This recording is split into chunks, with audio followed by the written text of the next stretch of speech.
Did you know that you could explore the amazing city of Porto in just 3 days? Let us show you how. Welcome to KD Travel Warriors. Let's travel together.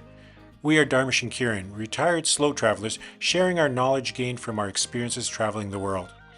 Today we're going to take you on an epic 3-day adventure through the stunning city of Porto, Portugal.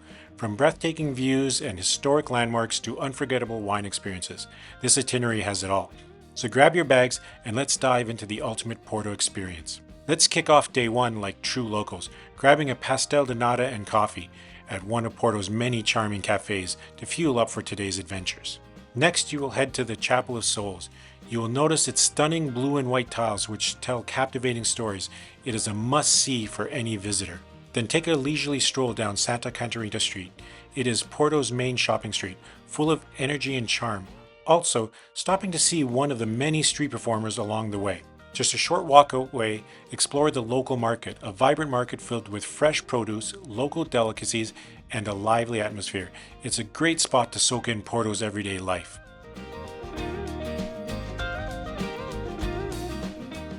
Porto City Hall is a striking landmark surrounded by stunning architecture. Take a moment to soak in the grandeur.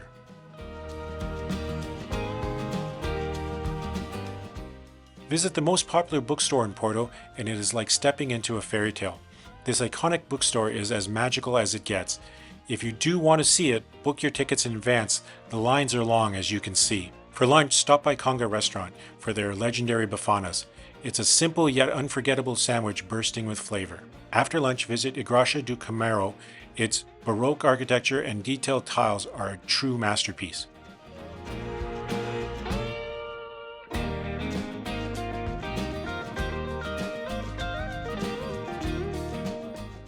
Next, climb Clérigos Tower for unbeatable views of the city.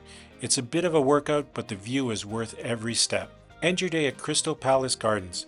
With its lush greenery and panoramic views, it's the perfect spot to relax and watch the sunset. Well, that wraps up day one in Porto. Stay tuned for day two as we uncover more of this incredible city. Don't forget to like, comment, and subscribe for the full itinerary. Welcome to day two of our Porto adventure. Today we're diving into the city's scenic views and riverside charm. Let's get started. A new day, so why not start at a cafe for another pastel de nata and coffee? It's the perfect fuel for what's to come. We're kicking off day two at one of Porto's best kept secrets, Victoria Viewpoint.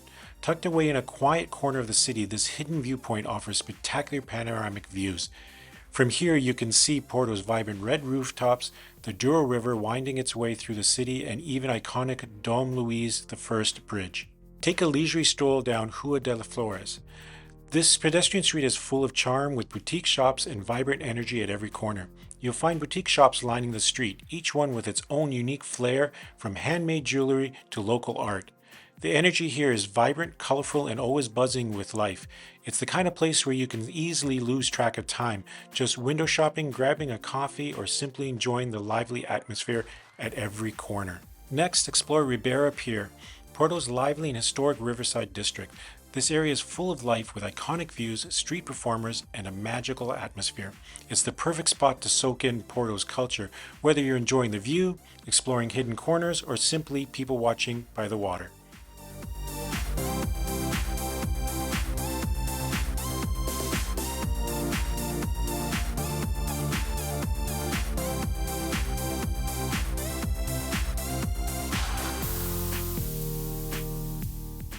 Our next stop is across the Douro River, which we will access by crossing the iconic Luís I Bridge. This masterpiece of ironwork is a 2-level bridge that offers unparalleled views of Porto and Vila Nova de Gaia.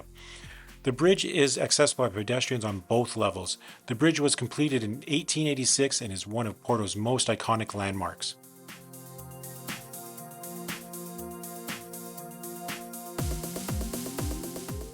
Once in Vila Nova de Gaia, enjoy the stunning views of Porto from across the river. This side of the Douro River is home to the famous port wine cellars. There are also plenty of restaurants, cafes, and street vendors along the river for you to visit. If you're a wine lover, you're in for a treat. Originating in the 17th century, port wine came about when British merchants added brandy to wine from the Douro Valley to preserve it during transport. This process created the sweet, fortified wine we know today. Vila Nova de Gaia became the center for aging and exporting this unique wine, making it a key part of Porto's history.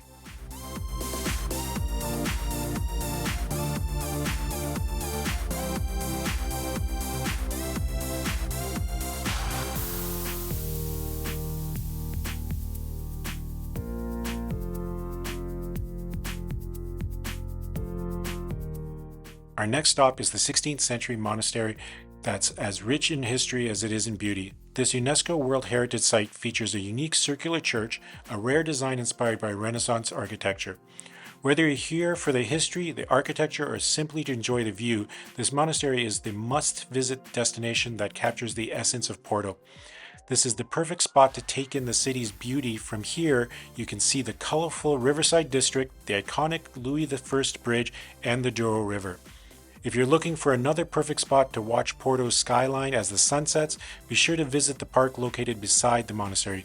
This is still early in the day for us, so we're just going to continue on to our next stop. We arrived at our final stop for the day, São Bento railway station, where catching the train feels like stepping into an actual art gallery, with over 20,000 tiles telling stories from Portugal's past. These hand-painted tiles give visitors a quick history lesson in jaw-dropping beauty.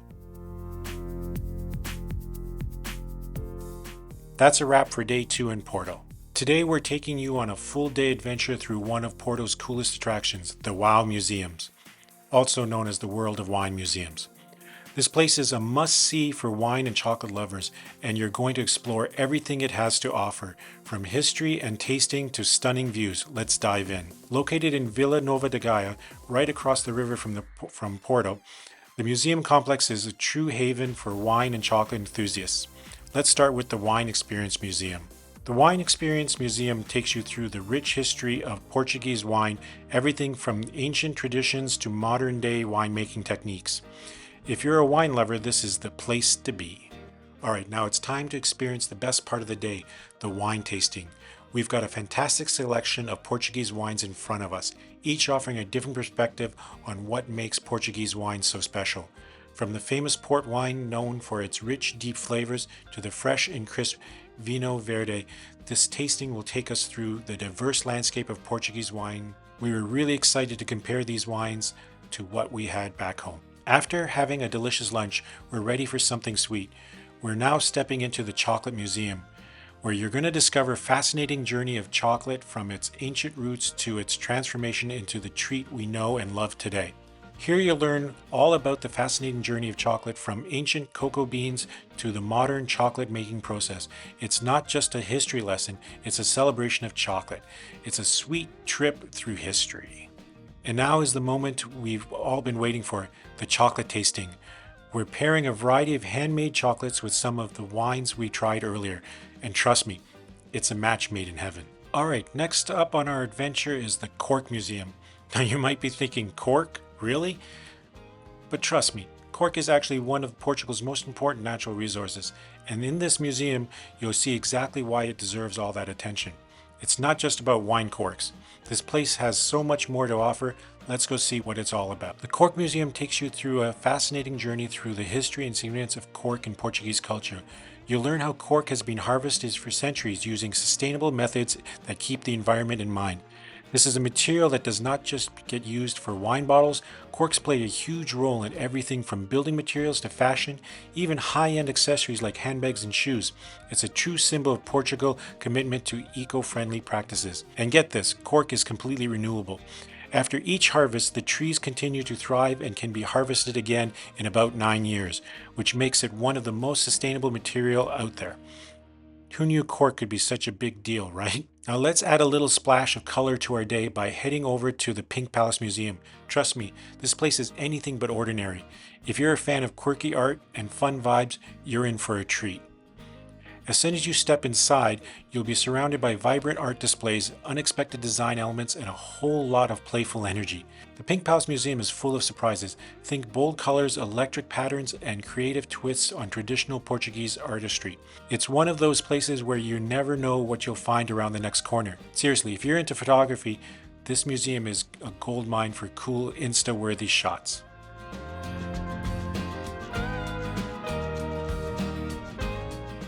Now Now that's a wrap on our day at the WOW Museum and our day 3 in Porto. From wine and chocolate to cork and design, this place really has something for everyone. Which of these spots would you visit first? Comment below. If you enjoyed this video, don't forget to like, subscribe, and hit the notification bell. See you in the next one.